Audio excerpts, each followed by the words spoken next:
Today we're talking about the Geiger Space Rider pinball machine. This is actually a conversion that came out in 1980 for the 1979 Bally Harlem Globetrotters. So the conversion kit, as we received it, included the Playfield and the plastics, but not all the plastics. This plastic here and this plastic here, the slingshot plastics, were missing. The back glass was also not part of the kit, but the artwork was available from BG Resto.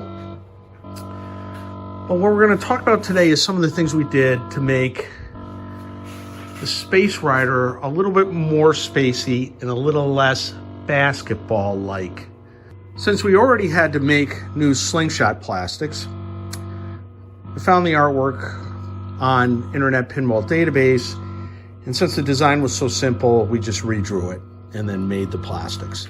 But there were some things that bothered us. This is the original plastic. Notice Advanced Slam Dunk Shot, which is great for a basketball game, but this is clearly not a basketball game since it says space. And it's called Space Rider. So we changed this to Advanced Warp Shot. Now the Slam Dunk Shot would be over here on the Harlem, and indeed the plastic actually did say Slam Dunk Shot.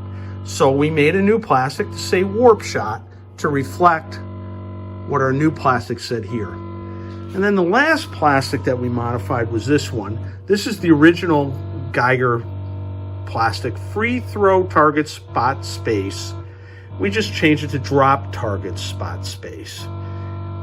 The fast break wording was also taken out. Anything basketball related, we tried to get out of the game because this is clearly not a basketball game in any way, shape, or form. We also made some subtle changes to the playfield.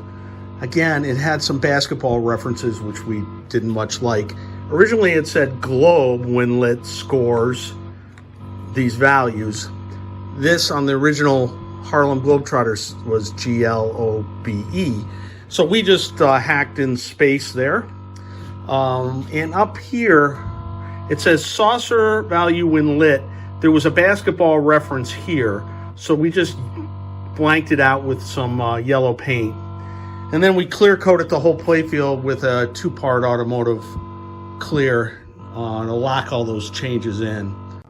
Should also point out that we are in a Star Trek cabinet, not a Harlem Globetrotters cabinet, because again, the Harlem cabinet is basketball-ish, and I didn't really want to do a cabinet repaint.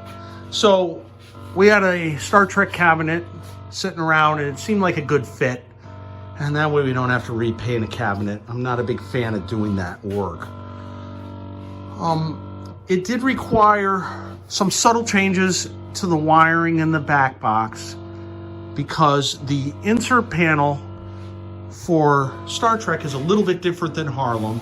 So to get the game over and the tilt lights and whatever else, ball and play, stuff like that, we had to change the wiring a little bit. But it really wasn't that difficult. Another thing I should mention with this kit is this playfield was not dimpled at all. Not on the top side or the bottom side, which makes the job a lot more difficult if you're doing a playfield swap. We had a Harlem Globetrotters playfield that we were stripping. That's where we got all our parts from. Aside from that, a couple small changes, like we changed to different style spinners. Just something a little different than what was in Harlem. Again, wanted to get away from the basketball stuff.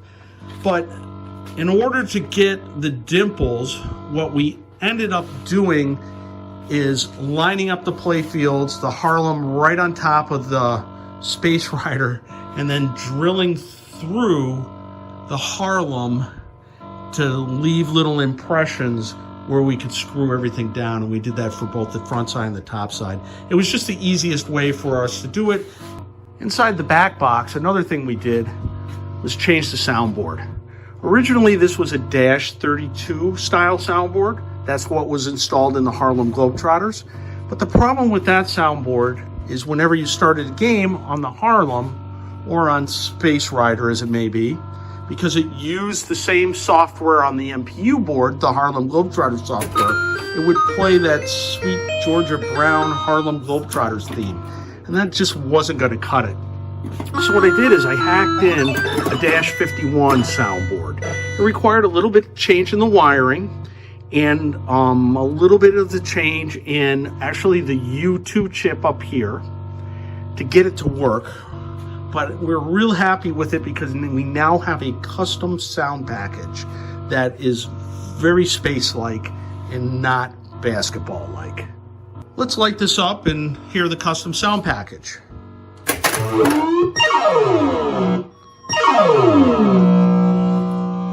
So you launch the ball up here. You get a lot of the more spacey sounds. Here's the kick-out hole. Pop bumpers are real interesting. Spinners. Side targets. Spinner over there.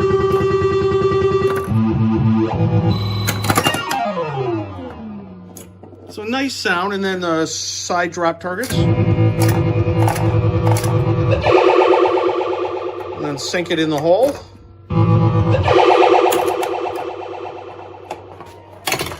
And then our bonus count.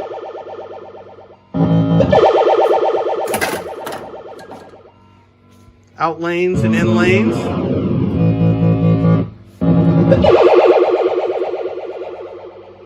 Our warp shot has a nice space sound to it. The only thing I don't particularly like is the slingshot sounds. Is kind of that dinky 10-point sound. I'm underwhelmed by that, but that's really the only downside to the new sound package. Overall, we're pretty happy with how it came out. Notice we used a Bally supersonic lower ball arch, opposed to repainting anything. It was just easier to do that than it would be to come up with our own custom ball arch.